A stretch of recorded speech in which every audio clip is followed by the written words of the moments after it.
Hey, you're listening to the Level Up Creators podcast. Amanda Northcutt here, founder and CEO. We help creators and digital thought leaders like you turn your knowledge and experience into rock solid recurring revenue. And we're so glad you're here. Welcome.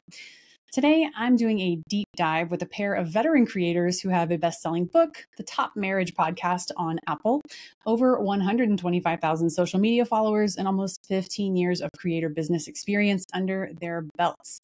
Our guests today are marriage influencers and experts, Alisa and Tony DiLorenzo. The couple speaks to worldwide audiences about sex, love, and commitment, and challenge every listener to make their relationship a priority. Alisa is also the One Extraordinary Marriage coach, founder of the Bold Wives Club, and she's the author of 9 books, including the bestseller, The 6 Pillars of Intimacy, The Secret to an Extraordinary Marriage, which I'm reading right now, and it is super good. Highly recommend. I have so much more to say to round this intro out, but let's wrap it up there. Alisa and Tony, welcome to the show. Thank you for having us. We're so honored to be here. Yeah, thank you, Amanda. Awesome. Glad to have you. So, all right, you two are veteran creators at the top of your game. You have so much wisdom and experience and insights to share with our audience of creators, many of whom hope to grow a business that's been anywhere close to as successful and sustainable as the one that you two have built. So all that to say, I know you normally get interviewed about marriage and we're like totally turning the table on you today, but we're going to talk about how you've built your business and I'm pumped. Yeah. So let's get into it. Absolutely. All right. So One Extraordinary Marriage, y'all have been around for 15 years. You've done very well, to say the least. And again, Top Marriage podcast, best-selling book, large-scale in-person events, and you have successfully sold dozens of different online programs over said 15 years.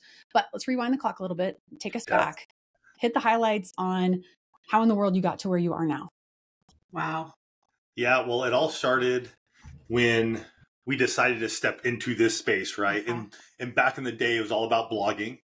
And that was the big thing. And I know you remember those days. And it was like all the comments and all this. And in the marriage world, it was really difficult because everybody liked to read in between the lines.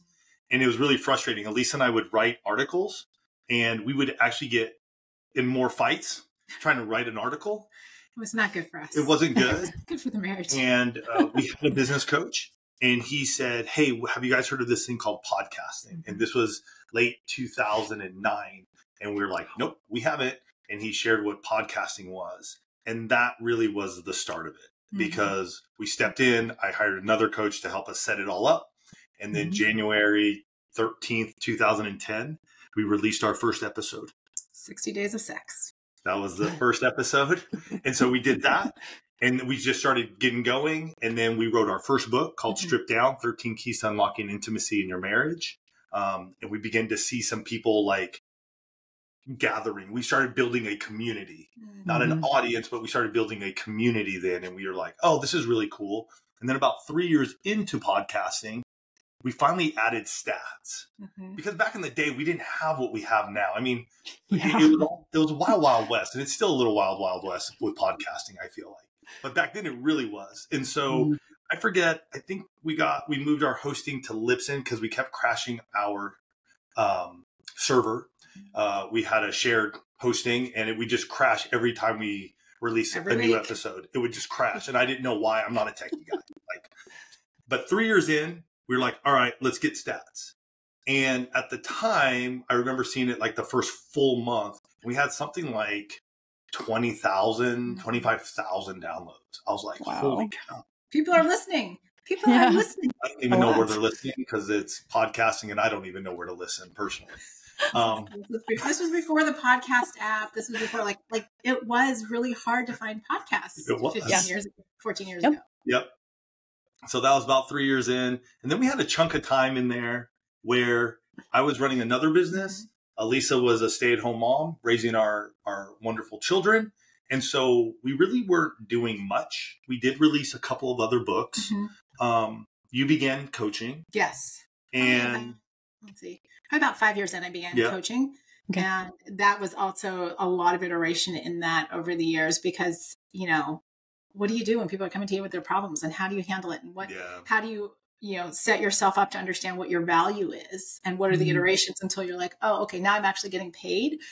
what my value is, because I don't have this tension of, oh my gosh, just show up for your appointments, people. It's not that hard. Yeah. Right. And so coaching it's been about 10 years. Yeah. And then in November of 21, we did start doing some events. Our first event was not a highlight, but I do want to share it. We have to share it first. We have to share it because we thought we were this and that much more. Well, can we just talk about the whole Field of Dreams mentality, right? If you build it, yes, right? They will come. And I think that there are a lot of creators that think if you build it, they will come. Like, you don't need to market it. You don't need to, like, you're so amazing and your product's going to be so amazing. So we decided we were going to do this live event in San Diego. He zigs, she zags. He zigs, she zags. Get your communication on the same path. And so we've got this space reserved. We've got all the goodies. We had been passing out little postcards to everybody. And the morning of the event comes and 2 couples show up. 2 couples. And I want everybody listening to know we still did the event. Still did it. There had been 150, 200 people in there. Yep. But it taught us a lot. That was a very humbling moment. They got the most one-on-one dedicated attention they could possibly get. We forgot to hit record for the first half of the morning. Like all of these things. But we look back and it was a highlight because it reminds us now, like, you have to have that part of your journey in order to go, okay, where have we come from? So now fast forward to November of 21. Yeah. And even prior to November of 21, we started putting on events. We'd have 150 couples showing up. And then November of 21 is when our best-selling book, The 6 Pillars of Intimacy, The Secret to an Extraordinary Marriage, showed up and was published. And that has really transformed One Extraordinary Marriage, the One Family, us. We've sold, I think, 50 to 60,000 copies of that book, self-published, have over 600 reviews on it now. And everything we do and look at for One Extraordinary Marriage and other programs is all based on that framework now. I just want to call out real quick how several minutes ago you were like, oh, we weren't really doing too much. We put out a couple of books and stuff and we kept doing our podcast, but come on. Like, I wrote a couple of books in my spare time and we put those out, and that was just like a footnote. I understand on the arc of like 15-year business so far that now that is a footnote, but I just want to call out that is quite significant. So it is. And we've learned a lot about publishing and self-publishing. And it's something I think we should have done and doubled down on many, many years ago. And we did it. I look back and I'm like, we probably should have written another 2 or 3 books. But we took a little hiatus and just. We were also, we worked together. We were in the throes of parenting. Our kids have grown up in One Extraordinary Marriage. They are 18 and 21 now. When we started the podcast, they were 4 and 7. So that we had those parenting years. And when you work with your spouse, there gets to be those times when you're like, okay, we just have to focus on what we're doing in order to be able to like expand later on down the road. Yeah. I want to come back to y'all are married and you work together and you're teaching other people how to be married because that's so meta. But first, how many podcast episodes have you all published? We have published 821 and we recorded and we recorded 822 this morning. Holy moly. That is so impressive. That's so impressive. Wow. Okay. So at what point from 2009 to we're recording this in August of 2024, when did y'all know, like, we're really onto something? We've struck a chord. What was that moment? Was it the 25,000 a month downloads on the podcast? Okay. I think there have been 2 key moments. One was the podcast, starting to see those numbers. We'd gotten early messages from folks from around the world. We'd get a message from South Africa. We'd get a message from Australia. Oh, we love your podcast. I'm like, how are you finding this? Right. And then seeing the numbers. And so that was an early, something's going on here. And then when we were in COVID, so 2020 and 2021, when we started to get the idea for the 6 pillars of intimacy, and we started using that language with our audience, teaching them before we even released the book, and then to see how quickly people understood and adapted to the framework and started to incorporate it into their marriage. And when that happened, that was the big, fireworks, light bulb moment, whatever you want to call it, angels singing in the background of going, this is going to actually change a generation. Yeah. And it gives me goosebumps even thinking about it, because now, so many folks in the marriage world use that language. So and they never used it before. And now I'm seeing it more and more, and people are using it, and they don't have to attribute it to us. I mean, that's fine. We registered, trademarked 6 pillars of intimacy. So we have that, like that's our framework, but it's really cool to see and be a part of our community, our industry, and have had an impact where others are like, oh, we're going to start using this language too. So yeah, that's been really cool. Yeah. That is so cool. And I mean, well-deserved and hard-earned, obviously. That did not happen overnight, and almost nothing does. No. We actually started it in our first book. We talked about them. Really? We really didn't understand what we were talking about then. But then you look so many years later and you're like, oh. You can see the dots. Yeah. You really connect the dots. Yeah.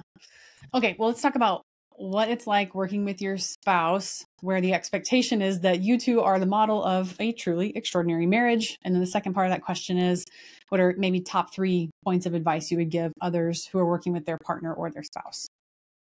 So working with your spouse is an interesting daily experiment. It has a lot of highs. It does. But if you're irritated with your coworker, you're still going to bed with them at night. So that creates, a unique opportunity for conversations and for having to work through things.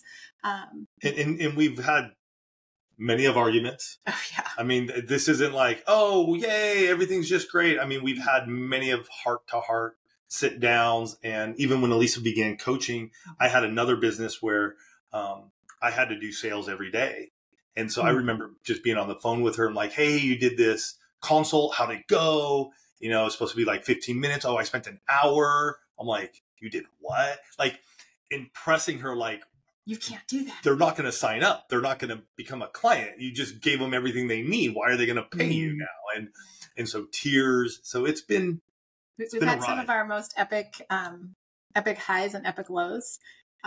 With that too, you asked the question about us being the model for an extraordinary marriage. And one of the things that we tell our audience all the time is we're not a perfect marriage, right? We still have fights. We still don't see eye to eye on certain things. And extraordinary isn't perfect. It's how do the two of you navigate those things? Yep. And so we're so transparent with our audience. They know when we've been on fights, they can hear the emotion. We talk through our challenges on purpose so that they understand real, in order to be able to level up their own marriages. Yeah. And like you're relatable because you don't have a perfect marriage, and that doesn't exist. I'm sure you all can attest to that. That's Yes. absurd. I've been married long enough to know that for sure. And I've worked with my husband on and off on multiple businesses. So top 3. I do understand. We haven't worked together for 15 years, but wow. Have not. No. We have not been working together. Have not worked with each other. Yes. Yeah. So, okay. Top 3 pieces of advice for people who do work with their spouse or partner, though. Find your strengths. Yes. Number 1, what are your strengths? And I know it's tough because you're like, well, this is what I do best. But sometimes you start to find what you really do best by being at it day in and day out. But let your spouse lead in their strength, because if not, then you're competing. And it gets really hard. So Alisa and I had to go through this iteration, and where we found what sat well with us is she's a content creator, the coach, and I tend to take more of that back end role. I'll do the technical stuff. I'll do a lot of the marketing. I'm working with our team. And so we just had to lean into our strengths. That's number 1. Number 1. If you are working with your spouse, make time to be a married couple. Yep. Like have times when you aren't talking about the business, and our business is marriage, so it can get even it more, can get right? meta like it gets but be a couple. Yeah. Right. Everything is not about your business. Make time to be a couple. Yeah. What would you say for number 3? Number 3, I think you got to have fun. Yeah, you do. I think you got to have fun in the business and outside the business, and laugh, learn, be willing to stretch. And sometimes you got to go, and in that fun, sometimes you got to go along for the ride when your spouse sees something that you don't, and they're making it fun for both of you. But that can be that you just got to sometimes just smile and wave and just be like, let's go. Like we're doing something. Let's go have fun. Yes. Yeah, I like that. I mean, numbers 1 and 3, that's great marriage advice anyway, right? Like communicate well, lean into the one and the other strengths. Like traditional marital roles don't necessarily work. Like my husband and I do not have traditional marriage roles at all, like zero amount. And we love it and it's great, but it took a really long time based on how we were raised and what was modeled for us to like figure that out. So that would have been cool to know. If I'd known about you in 2009, that would have been helpful. And then also, I know you now. Yes. Which is great. Again, reading through your book, it really is awesome. So, and then also, yeah, just having fun. I like the boundary. Also, like if we're out to dinner or on a date, we're not talking shop. Like you just zip, exercise self-control. And the best way to do that, Amanda, just to share with folks, if you're doing a business meeting or a lunch or a dinner, be across from one another. When you're on a date as a couple, make the point to sit next to each other. Oh, interesting. Change the environment. Because work, we tend to be across from each other, talking, doing something. But if we're on marriage time, Tony and Alisa time, sit next to each other, shoulder to shoulder, and let's change the environment. And with that, we are sort of reminded, like, this isn't time to bring up business. Right. This is time to bring up us and what we're doing. So it's tough, but it can work. Yeah, obviously. Yes, definitely. Okay, so I want you to walk us through sort of your timeline of offerings over the years and how those have evolved. You talked about, podcasts, got a pretty consistent rollout of books. Your first in-person attempt was not awesome, except for the two people. Yeah, that's who showed up. Yeah, two couples. Yeah. Okay, so what happened after that? So in that in between, we obviously more books. We started trying courses and doing different things. So we've done, courses for couples. We've done workshops, and we did put a long pause on the in-person events. That was like year 3, and then we didn't do it again until it was probably like 10 years, 8 years. Yeah. It was 2018 was the next like live in-person event. We waited until people started asking for them to do the in-person events, but we kept trying different courses and trying to figure out like, how do we find what our audience wants? And one of the things that we have, I think in the last few years, very specifically really leaned into is asking a lot of questions of our audience. Anybody that follows us on Instagram knows that we will ask, as part of the One Family, they know that we will ask questions that will lead to podcast episodes, questions that will lead to programming. We are constantly asking questions so that when we deliver, it sounds like them and it's what they want. And that's been a real catalyst, I think, in our program offerings, like getting into me founding Bold Wives Club and starting my most recent Menopause Shouldn't Suck and getting into these types of things because that's what people are talking about. Yeah. And I think as creators, if we would just ask more questions instead of assuming we know the answers, we'd get into a place of having a lot more success because it's not about us, it's about them. Yeah. And one of the things we started leaning into as well was stop creating and stop thinking we need to create this 8-hour course and then try to offer it and sell it. Instead, it's like, we're going to put on a masterclass. It's a 2-hour masterclass. It's going to, registration is going to cost this much. If you're interested, please sign up. And then what we would do is we would hold those. Sometimes it was Alisa and I. We even did day-long events that were just Alisa and I, like our 6 Pillars of Intimacy virtual seminar.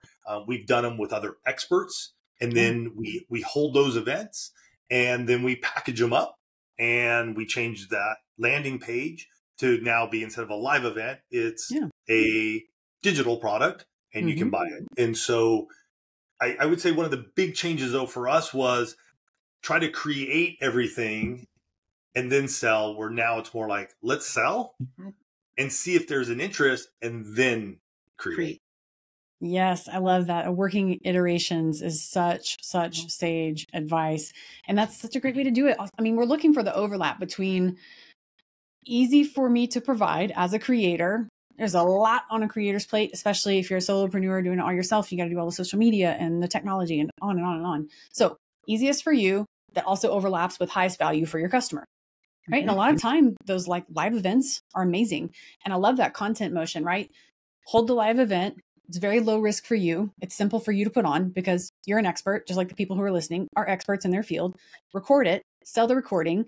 You can chop it up using a tool like opus.pro to have infinite number of social media clips. You can take the transcript and plug that into ChatGPT with the right prompts and refine it to get, again, infinite content, newsletters, and so on and so forth. And so that is so smart. That is such a good way to do product sales. So and repurpose, nicely done. Right? Like, I love what you're saying. Repurpose, find stuff.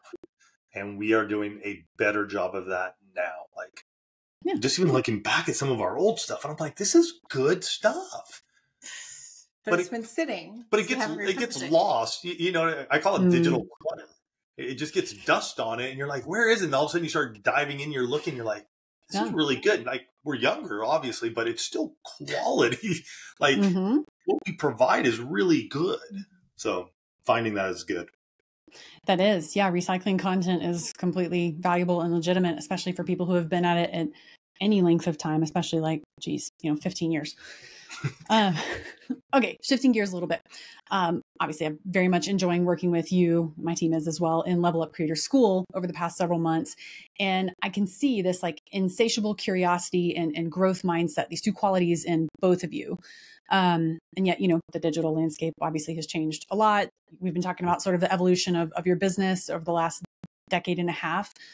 You've obviously hired some coaches. You've got some people on your team at this point, but what role has continuing to push yourself and educate yourself and hire coaches and hire people played in your ability to stay relevant, stay ahead of the curve, not go crazy, not burn out? Like, how are you doing this? Wow. Bringing people around us, I think, as entrepreneurs of a small business has been helpful in many ways for me, because I'm typically the one doing more of that. Alisa does as well. I tend to be more the driver of that because I do believe in that growth mindset and being around people who are doing things that I want us to be doing or learning from. And so over the years, it's just like, and I'm very relational and I'm extroverted. So I like meeting people. I like getting into forums and groups and in different ways and learning to be stretched and also to have strategy because we're good at what we do. And I think as I am getting older and the business is growing, I'm learning more and more for myself. These are people that I need in my corner because they have an expertise I don't. I'm an expert in marriage. I'm an expert in encouraging and bringing hope to the one family, our community. That's what I'm good at. I can be a little good on the back end in tech and marketing. I'm good at it, but I'm not great at it. So bringing people around who know their stuff is really important. And when we found Level Up Creator School, just so you know, I was like, all right, these people know their stuff. I mean, we've been burned before with coaching programs, like everybody else has, most likely. And you're just like, that was icky. And it really wasn't anywhere near what they said. When I got on your guys' landing page, I remember reading it multiple times and going, I don't know. But I was like, you know what? Let's just do it. I mean, it's monthly. Let's go for it. And I have been so impressed with the knowledge that you bring and everybody on the team brings. Now, on the other side of that is still me as the entrepreneur and us as business owners. We have to do the work. We have to implement. But I think, you highlight a really good point. It's having that growth mindset, but going out and like having good discernment about the types of programs. Yes. Right. That you're getting involved in because, programs are a dime a dozen out there. And so, I think for us, what we've learned over the years is we have to do a little more research. We have to see, okay, who are these people? What are we getting ourselves into? What's the commitment? And then making wise choices because like for all of us in business, money is a finite resource and we want to be able to money and time. Right. And so are we aligning ourselves with folks and with programs that are actually going to, expand what we're doing?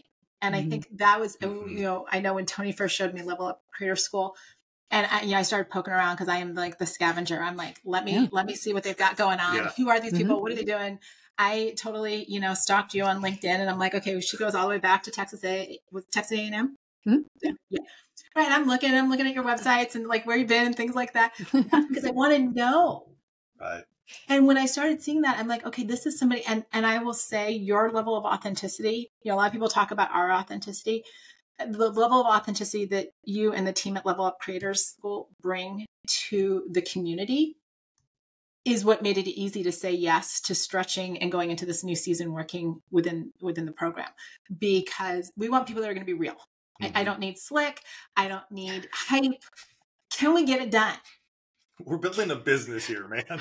And we want a business that's going to be around for many decades to come. And can we be around those amazing people? So we'll do that. Yep. And so it is discernment. I do agree with you on that one. Cool. Thank you. I mean, thank you for saying all those things. And my gosh, I love my team. I mean, like all the research you did on me in LinkedIn and like past executive positions, I just cherry picked all my favorite people and I put us all in one place. So that's how our team came to be. That's awesome. It shows. And I think this is another thing too, that I would encourage folks as they're looking at programs, like what is the camaraderie amongst the team that you're going to be working with? Because if everybody's just kind of in their own silos and there isn't this cross collaboration and there is like, maybe in certain situations that works, but for what we're looking to accomplish and for the growth that we're looking to, we need people that are talking to other people. And that very much comes across within the program. Yeah. Cool. Well, thanks. I was going to ask you about like decision-making criteria when choosing a coach in a program, but I mean, y'all just like went into all that in spades. So thank you. I think that's super, super helpful that you've got to find the right match for you and like where you're at, the stages you're at in business and finding that connection there. So cool. Okay. So, I mean, I have a question around how you decided what each of you would do. We kind of covered that based on your own strengths. And then, but the two of your strengths together combined with a 24-hour day that we all have still doesn't make the whole business. So you went to outsource, different tasks to different people. So just real quickly, could you touch on sort of the process of who you hired first, what you hired them for, and kind of how your team has evolved? First one was a virtual assistant. Went offshores first and realized quickly that wasn't the way to do it. So we put a posting to the One Family, our community, and we hired somebody from there, and she's been with us 9 years now. So she has become our executive assistant and our customer support. So she handles. She's worn a lot of different hats. She's worn a lot of different hats, but those are, her two main. So we have her. We have our tech guy, Tony. And he just does like your normal maintenance stuff. And if we're building a new site or we're dealing with stuff, I'll be like, hey, Tony, all right, let's do this build. So that's Tony. Natalie, we brought on, and she's our content director. Nice. And she is by far the best hire we've made in the last couple of years. She took a lot of weight off of my shoulders in having to deal with the daily content, with episode notes, articles, newsletter, social media, you name it, she's in it in some way, shape, or form. Scripts for reels and like whatever. So Natalie's taken a huge load off of me. And she does a ton. And so that's her position. And then we brought on Rachel, and she's our event director because we're holding more events. Yeah. And we just needed somebody to just sort of be in there. She doesn't have a massive role from month to month, but she's in there and she's just making things move. So I'm not having to be like, oh, this needs to get to a printer or we need to order this. She just takes care of it. And then for the event itself, she and her husband come out and they run the back of the room stuff and just make sure everything is just moving smoothly. So Alisa and I can be front of the room doing what we do best, which is loving on the One Family. Yeah. Wow. What an amazing team. Yeah. I love that. Oh my gosh. And that makes all the difference in the world when you can really focus on what you do best. So yeah, I'm big on like maximizing your strengths and leaning into that. So I love your approach for sure. Thank you for sharing that. I think I get a lot of questions about who do I hire first? How do I do that? And so I think that's a helpful framework that you're not necessarily going to get it right the first time.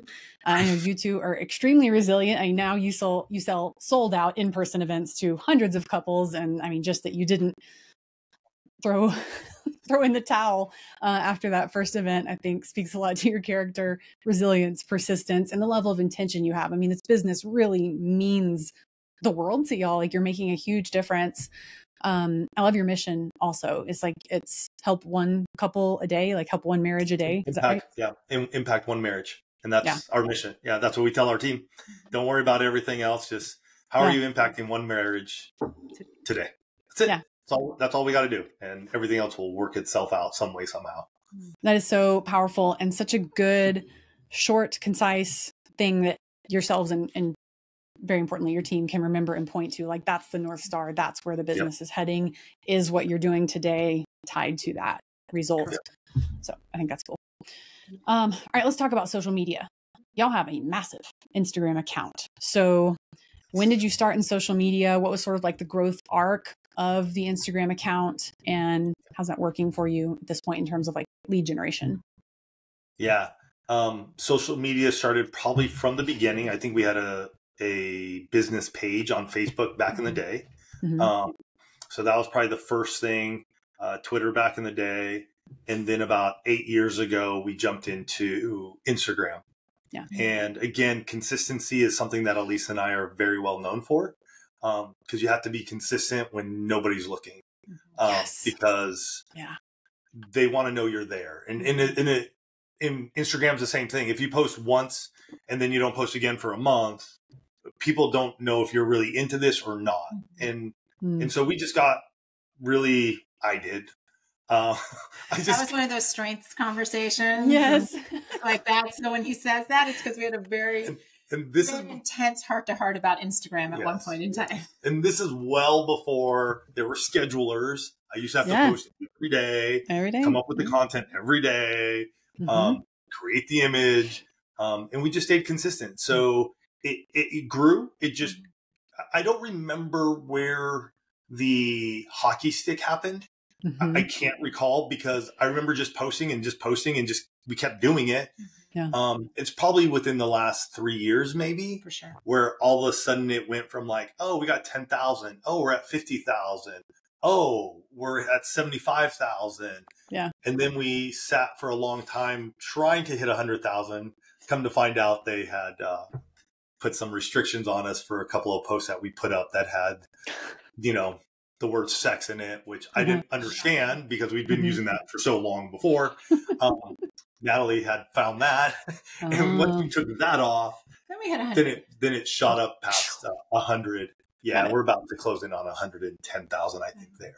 So with that, though, hired a couple to help us build out some ManyChat flows, tested on that, been working in trying to figure out what's the best way to take somebody who's on social media, Instagram, Facebook, wherever you may be, and get you to engage with us and get your email and your name and add you to our email list. And so I'm still working on that, still trying to figure it out. And we're doing, sometimes it's great. Like we hit it, and other times it's like, I'm not sure what's going on. And you're dealing with their algorithms and their changes. And so you're trying to stay on top of it. But overall, our goal with social media as a whole is you're a follower. And what we really wanted to make you is part of the community. So we need to get that email. We need to get you onto our email list. And that's the way I use it. We do sell sometimes. For sure. But that's not my main goal on social media. I'll sell on the podcast, newsletter, and other ways. Cool. Yeah. I love that you all are continuing to experiment. I mean, that's kind of the name of the game. You have a very established business, but like, you're not complacent at all. You just push your business forward. And again, just the consistency, persistence, you have a vision and you are working toward that every single day. And that's the like hidden work that people don't see, and they expect the overnight success. And it's like, no. No.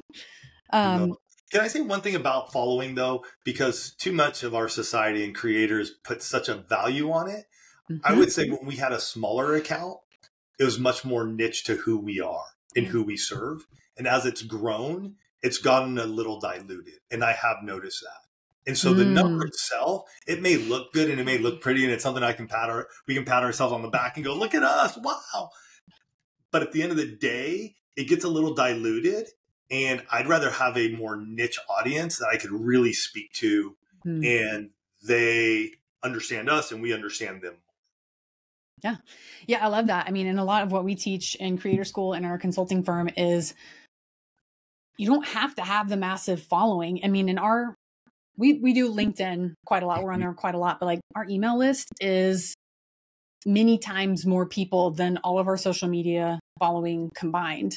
And so it's like, if you can skip the whole social media thing, or at least de-emphasize it, it's like getting people to the email list. They're so much closer to making a purchase from you if they haven't already, if they're on the list. But I can't wait to talk to you more about mini chat and your DM flows and stuff. I'm excited about that. And I want to circle back real quick. You're so smart to put a job requisition in your own community. We tell people to do that all the time, and I always get pushback. And then someone will come back to me and be like, yeah, that worked. That was awesome. You know how we got Natalie? We put stuff up on Indeed or something. Well, we had mentioned it. We mentioned it on a podcast. Right. We had actually put the posting up on Indeed, but Natalie's mom had been listening to the podcast. And so when she heard us say that, Natalie was only 6 months married. Yeah. At the time. Yep. And Natalie's mom reached out to Natalie and said, you need to apply for this. Wow. And we were interviewing somebody else through Indeed or whatever the platform was. I can't remember. And we were like, oh, she's going to be it. She's been married 20 years, this, that, and the other. And we always give a task so we know what we can expect, and we'll pay you for it because we know it's your time. Natalie blew her out of the water. I was like, oh yeah, you're there kidding. You go. That came from somebody in the one family who made a recommendation, who recommended her daughter. So it's awesome. That's really cool. That's a great story. I love that. Let's talk a little bit more about email list. When did you start an email list? And then how do you all utilize the email list now to sell live event tickets, online programs, subscriptions? Yeah. So email lists started early on. I can't remember the year to tell you the truth, Amanda, but it was an old AWeber account. And, whoa. Yeah, you know it. It's kind of a dating there are a lot of people who don't even know what AWeber is, but we were on AWeber. Really tough. I don't know what we were really even doing there. So that was one of those lackluster things where it's like, okay, we got AWeber and we're trying to build, and I knew that was something important. And so I just started doing it. And then from there, we turned our entire platform onto Entreport, which was all integrated. And then at that point, and I want to say that had to have been 10 years ago now, 11, 12 years ago now. And Entreport was still pretty newer anyways. But that's when it really started amplifying, and I started understanding, and I could see the workflow and what was going on and why it's important, and setting up these opt-in pages. And that's when we started getting some momentum going. Moved over to ClickFunnels with SendGrid. That was a very bad decision. SendGrid, you can't see anything, and I was lost, and it was very frustrating. ClickFunnels overall is not my favorite platform. I like their landing pages, and that is about all I'll say about ClickFunnels. And then we moved into ConvertKit, and ConvertKit really helped me to amplify, because now I could really see what was going on. I could see the subscribers. I could see the unsubscribes. I could get the forms going. And then that really started blowing it up. And now we're going to move into Active Campaign on your guys' suggestion. But I'll still keep ConvertKit, and then I'll keep Active Campaign to build out Bold Wives Club, Menopause Shouldn't Suck, and everything on that side of things. So I'll use both for a bit and then go from there. The way we use it is for everything. We have a content calendar. We send out 2 newsletters every week, Tuesdays and Thursdays. Tuesdays because a new podcast comes out, Thursday because an article comes out. And we don't just highlight those 2 things. We do fun things in them, in such of, we got quotes. We'll have survey questions in there. We'll have promos for different things that are going on. And so those are those 2. And then typically on Sundays, we'll do more of a promo email. And that's to the entire broadcast. And then within that, we're using link triggers to know who's clicking on things, to send them specific stuff, doing resends. You know, if I'm looking at a broadcast email and it's, 40% open rate, but I'm seeing that it's moving people, I'll set up another subject line. I'll change some things in it, or Natalie will, and we'll do a resend and we'll get a 60+% open rate. So we're always trying to just keep people in there and engaging with them, but also knowing that with every email, people are going to unsubscribe, and that's okay. Like, I had to overcome that myself. Alisa doesn't really deal much in this world. But I had to realize that if I'm not emailing, then we're unable to impact one marriage. And so I shouldn't be fearful of emailing because somebody might unsubscribe. It's okay. I unsubscribe from stuff all the time. And it's just because it's a different season of life, or I don't like what you're saying anymore. It's okay. Move on. Don't take it personally. Find ways to get more, find ways to get more people to opt in. There you go. There you go. Okay. Well, I want to point something out real quick. So Alisa earlier was talking about the importance of talking to customers, using customer language. And I was reminded of a podcast interview that will have been released a few weeks before this episode with Catherine McGarvey, who is a customer interview expert. And we talked all about the importance of interviewing your customers in a formal way, but, doing this informally as well, and just talking to people and all the coaching that you do, Alisa. Okay. So that's like the qualitative data set, right?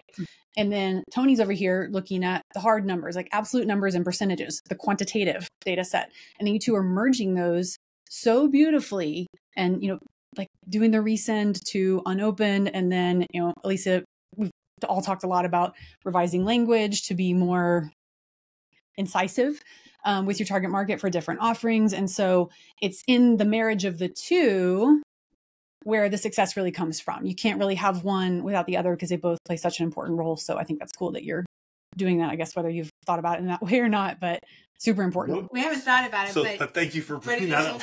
It is interesting that you even bringing that up, because I just had by the time this comes out, it will have completed, but the launch of the Menopause Shouldn't Suck. And, that has been that group coaching program. And a lot of what's happened there has been a marrying of, me, all about the feeling, all about the qualitative, like, let's use this language. And he's like, okay, here's the structure. Here's what's going to go down. Here's where your numbers are. Here's what your conversion rates are. And so I hadn't thought about it, but as you're talking about it right now, it is very much that marrying of those two sides. Thank you. Yeah, for sure. Well done. Good job. Nice. All right. Let's pass on some knowledge to people who are not quite at the level that you are, which the vast majority of creators are not. So knowing what you know now, what do you wish someone a couple years ahead of you on their creator journey had shared back in 2009 with y'all? Sell from the start. Sell from the start. You have to have an offering. If you are building a business, you have to have an offer. And this is a place that Alisa and I got to. And I remember us having this tough argument because I had another business in the service world. And I was like, Alisa, I didn't start the business with this, I'm going to grow a community and then I'm going to sell them something. No, I'm going to get people to call me. I'm going to offer them my services. I'm going to tell them a price, and then I'm going to go do the work. Yeah. And so back in the day, everybody's like, just build your community, build your audience. And then when we tried to sell in the beginning, people were mad. People were seething. Yeah. So do it from the beginning. And people know now. We're in a different world. We're 15 years later. Yeah. But you have to have an offer. And it can be as simple as doing a 1-hour workshop for whatever price point you feel comfortable at, but offer it to them and do it. Do not be like, I'm going to give you a free workshop and then I'm going to upsell you into something else.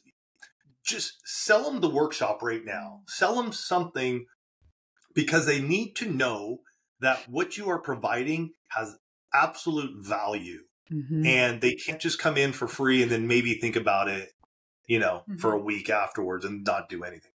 Learn from us. We did that many a time. Establish your value early. Yes. I think is really what that translates to. And then secondly, you're going to need a thick skin.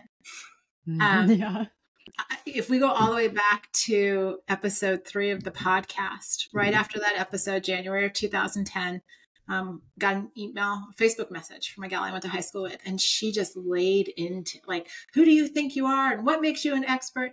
And I mean, if you look at our iTunes reviews, and there's some podcasts now. The old Apple podcast, yeah, where it was like, I don't like their voices, and I've listened to them for a year, and I don't like they don't talk. Like, people are gonna say, I love the 1-star reviews. Yeah, we have a lot of fun with the 1-star reviews. But in the beginning, the 1-star reviews or that message from somebody that's like, what the heck are you talking about? Those hurt. Yeah. And so recognizing that if you're going to be in business for the long haul, people are going to say all kinds of stuff about you or about your product or about your business, and develop that thick skin and develop it early. Just be like, somebody is having a really bad day. Yep. Right? Yeah. It's a them thing, not a you thing. Them, 100%. But when you do that, then it's a lot easier to look at the 1-star reviews and laugh those off, or take feedback and go, is this somebody that has the privilege to speak into my life, or is this just somebody that just needs to shoot their mouth off today? Right? And being able to even discern the difference there. Yep. That's great life advice. I love that. Yeah. It's like doing an audit, a content audit. I'm like, what do you actually let into your mind? What are you scrolling through? Who are your best friends? Who's your inner circle? I mean, I'm sure y'all know that statistic Harvard published close to 10 years ago now. It's like 95% of your success is determined by the people, like your top 5 people in your life. That's crazy. So if you're letting all that trash in, that's great. Okay. I love, Tony, what you said. I think that's extremely helpful. I like this like yin and yang kind of situation we have going on here too. Man, the thick skin thing, that cannot be understated. I got to tell a quick funny story because it's really on point, and then I'm going to send it to my boss when I was 16 years old. Hi, Bill and Patty Reynolds. Okay, I was selling shoes at a New Balance shoe store in Prestonwood Village in Dallas, Texas, very ritzy neighborhood. And I was pretty shy and introverted until that job that just totally broke me out of my shell. And I started breaking sales records, and it was super fun, super great. But one day somebody came in and they like wouldn't put socks on to try their shoes on, which is gross. Hello. You know, like they thought that they did not need to follow those rules, right? She was really, really rude to me to the point where we had to like ask them to leave the store. And so I'm in the back, almost in tears. And Patty sat me down in the back. I was like sitting in a chair. She put her hands on my knees, looked at my face and said, "Buck up." I like her. I'm a big fan of Patty. Yeah. Oh, I love her so much. And the funniest thing is her daughter was one of my closest friends growing up, Julia, and Julia's husband is now our company's lawyer. So it's so cute. Wow. Right? Yeah. That's awesome. I love it. I love Patty though. Sometimes you do. You got to just go. You just got to move on and just be like, it's a you problem, not a me problem. We're going to just keep on moving. And yes. And that was what, like, I needed to hear that at that point. I was like, oh, okay. I don't have to take this like personally. I can just move on with my day and be like, wow, they really think something of themselves that is maybe not true to others. And that's fine. Yes. We've said that many. Yeah. Okay. This has been so fun. We got to have y'all on the show again. Because we barely scratched the surface here, like the tip of the iceberg of the knowledge and wisdom and experience y'all have to share. But if there's only one thing that our listeners remember from this episode, what should it be? It's the 2 things we always tell the one family: be intentional and take action. And if you are a creator and you want to grow your business and you believe what you are saying is going to impact a segment of the population, you're going to have to be intentional and you're going to have to take action. And that's the only way you're going to grow. And whoever you're around, you're going to just have to be like, I gotta put aside an hour today. I got to be intentional and I got to do this and I got to take action to see it grow to what I believe it can be. Nice. Alisa, anything else? Ditto. Although I'm actually now pretty partial to Patty and Buck Up. That was like some Southern tough love, man. I'm kind of thinking she's stealing the show today. So let's give it to Patty. Because I do think, it's just getting into that place and saying, and it doesn't matter if it's comments coming towards you or criticism or whatever that is, where do you need to buck up? Yes. Be intentional. Where do you need to buck up? Yeah, I like that. Yeah. Nice. Yeah, I think that's a great problem solving framework as well. Like, be intentional and take action. There's not a lot you can't do by following that advice. So amazing. Well, thank you again for joining me today, Alisa and Tony. This was so fun. I really appreciate it. Thank you. Thank Amanda. you. And thank you, listeners. We know that time is precious. We appreciate you sharing yours with us. We help creators like you at levelupcreatorschool.com, where our team becomes your full stack team of fractional advisors and also includes cool things like no fluff creator courses, a vibrant creator community, and one-on-one coach and helping in a small group setting, all on a subscription. See the show notes for more information and a high value suite of free resources. We'll put all the contact information and everything you need to get in touch with Alisa and Tony down there as well. And we'll see you next time on the Level Up Creators podcast. Oh, yeah.